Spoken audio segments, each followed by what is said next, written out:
Pessoal, boa tarde. Vamos dar prosseguimento ao nosso conteúdo de prótese parcial removível.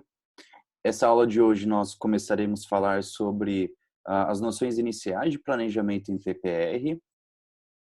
Eu vou abordar com vocês agora as funções dos componentes da PPR, dessas partes anatômicas que eu introduzi para vocês nas aulas passadas. Vou realmente descrever a função de cada um e a partir disso, né, com esses dados em mãos, nós começaremos no final dessa aula a realizar o planejamento de PPR, tá? Agora eu vou dar uma força para vocês. Eu peguei cada parte, cada componente da PPR e escrevi para vocês realmente qual que é a função de cada um. Então eu fiz um resumo de todas as nossas aulas passadas sobre as partes constituintes, indicando qual é a função. Essa tarefa eu tinha pedido para vocês, mas vou dar essa colher de chá para vocês, tá? Então, eu acredito que vocês saibam qual que é a função do apoio. A função do apoio é suporte. Lembra que suporte é uma propriedade biomecânica que impede a intrusão da prótese, impedir que a prótese realmente encoste no rebordo residual, tá? Além disso, ele transmite carga mastigatória para o dente pilar, tudo bem? Então, a carga mastigatória, mastigar alimento mole, duro, seja qual for a consistência, ele vai transmitir essa força de mordida para o dente pilar, tá? Nessa imagem, vocês estão observando um grampo circunferencial simples, no segundo pré. Esse dente é um dente pilar, retentor direto, que a gente colocou que é o grampo circunferencial, e toda vez que o paciente mastigar nos dentes que estão sobre a cela, a carga mastigatória vai ser dissipada nesse segundo pré, tá? E ele contribui também para a estabilidade da PPR, tudo bem? Lembra que o apoio está localizado sobre os nichos? Os nichos são desgaste que fazemos na superfície oclusal, nesse caso, tá? Dente posterior. E na hora que esse apoio encaixa, ele trava. E ele trava também no sentido horizontal. Dessa forma, ele contribui também para a estabilidade, tá? Se eu perguntar para vocês agora, qual é a função dos retentores diretos? Acredito que seja realmente uma resposta bem tranquila, tá? Mas é promover retenção a PPR. Como eu passei para vocês no exercício e como a gente discutiu na nossa reunião, é o caso daquele paciente que fez um relato que a prótese estava frouxa, tudo bem? Quando o paciente relata isso, a gente já liga realmente o sinal de alerta que alguma coisa já aconteceu com o nosso retentor direto, tá? E uma característica que vocês não devem esquecer, que os retentores diretos, eles são vizinhos aos espaços protéticos, tá? Então, se eu tenho um espaço protético, meu retentor direto ele está no dente do lado do espaço protético, tá? Isso é uma característica que vocês não devem esquecer. Qual que é a função de um conector maior? A função do conector maior é unir os elementos constituintes da PPR. Eu fiz uma comparação para vocês. O conector maior ele age da mesma forma que uma coluna vertebral, tá? Então ele une todos os componentes, todos os membros, tá bom? Criando uma única estrutura.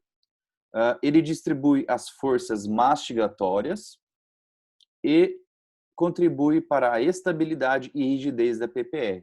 Então, se eu perguntar para vocês na prova, quais são os componentes da PPR responsáveis por prover estabilidade à prótese? Então, já podem falar conector maior e apoio, pelo que a gente já viu até agora, tá? Qual que é a função de conector menor?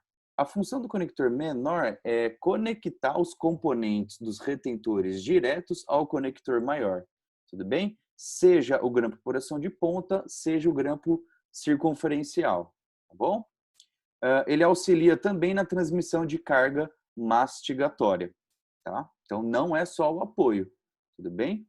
Ele auxilia. E, por fim, qual que é a função da cela? Mais fácil, tá? Sustentar os dentes artificiais. Então, eles que vão suportar os dentes artificiais e recebe carga mastigatória e transfere a estrutura oral de suporte, tá? Então, tem situações, sim, que a cela ela pode encostar no rebordo residual. Só que esse encostar, ele não deve ser uma força exacerbada ou promover um machucado, uma úlcera no rebordo residual. É um contato saudável, tudo bem? E qual que é a função de um retentor indireto? O retentor indireto, ele neutraliza os movimentos de rotação da prótese e também ajuda na estabilidade, tá? E previne a inclinação do dente pilar, que é exatamente essa foto ao lado direito de vocês, que está circunscrito por uma linha verde, tá? Esse é um retentor indireto. Vocês estão observando que ele não está do lado do espaço protético. Agora, só para a gente dar uma breve relembrada sobre a parte do retentor indireto, essa linha vermelha desenhada, não pontilhada, é a linha de fulcro, tá? Então, linha imaginária. Então, é por essa linha que a prótese vai fazer um eixo de rotação. Então, vamos imaginar que o paciente, de novo, mastigou um alimento duro, bem pegajoso. Na hora que o paciente abrir a boca, a prótese ela vai tentar fazer esse movimento. Ela sai de região posterior para a anterior, tá? É isso que a gente não quer que aconteça. Para isso não acontecer, eu uso um retentor indireto. E aí vocês estão observando essa linha vermelha pontilhada? Estão observando esse dente canino, tá? No planejamento, o melhor dente para receber um retentor indireto seria o canino, tudo bem? Eu vou explicar mais para vocês para frente durante o planejamento, tá? Mas se eu colocar uma parte metálica sobre o canino, ele funciona como uma trava impedindo a rotação da prótese, tudo bem? A gente vai falar mais sobre isso adiante. Vamos lá, quais são as indicações dos elementos da PPR? Onde que eu coloco? Qual tipo de grampo que eu utilizo? Vamos começar a falar sobre o apoio. Pessoal, é o seguinte, essas informações agora, elas serão cruciais para o nosso planejamento. Então, quando a gente realmente começar o treinamento de planejamento, eu quero que vocês tenham essas informações bem estabelecidas, ou vocês podem fazer consultas nas anotações, não tem problema, mas vocês não podem esquecer isso daí. Beleza, eu estou falando só de apoio agora, tá? Quando a gente tem um espaço protético curto, que está demonstrado nessa imagem do lado direito de vocês, a prótese, né, ela é dento suportada. Então, ela é exclusivamente suportada por dentes, tá? Nessa situação de espaço protético curto, os apoios estarão ao lado do espaço protético. Então, nessa imagem, o apoio ele está simulado pelo esse triângulo azul, tudo bem? Então, observem aqui, na mesial do molar, a gente coloca um apoio, e na distal do canino, a gente coloca outro apoio, tá? Isso é em espaço protético curto. Essa situação de definir a localização dos apoios é um dos primeiros passos do nosso planejamento em PPR, tá? Então, espaço protético curto, o apoio está do lado do espaço protético.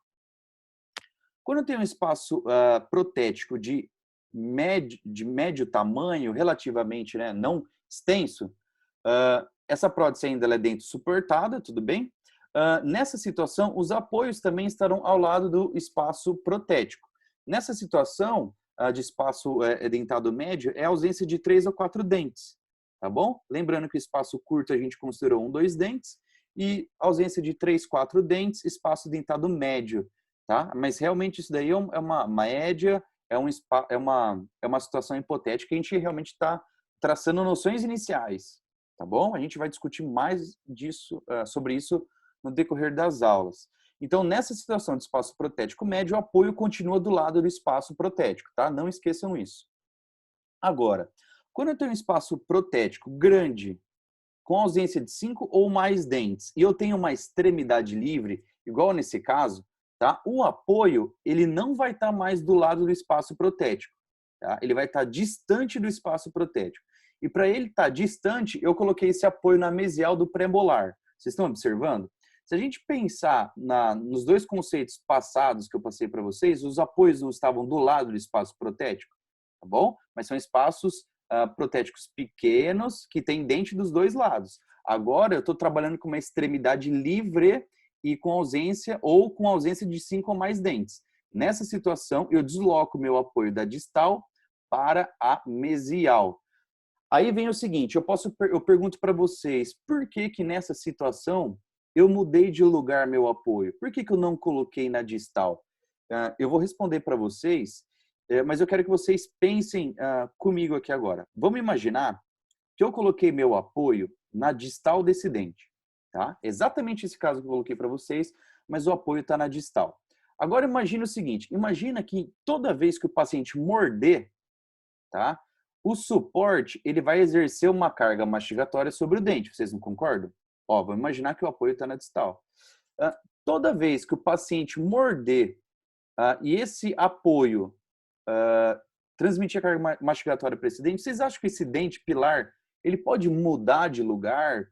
Ele pode sofrer alguma movimentação dentro do alvéolo? O que vocês acham?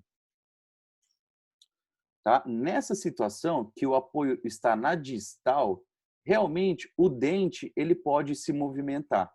Tá? Nessa situação, a gente chama que existe um movimento de alavanca.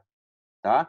Esse movimento de alavanca, eu vou explicar para vocês agora. A gente tem a alavanca de primeira classe e a alavanca de segunda classe. E essa justificativa, tá? Que vai me dizer, vai me explicar por que meu apoio foi para mesial, tá bom?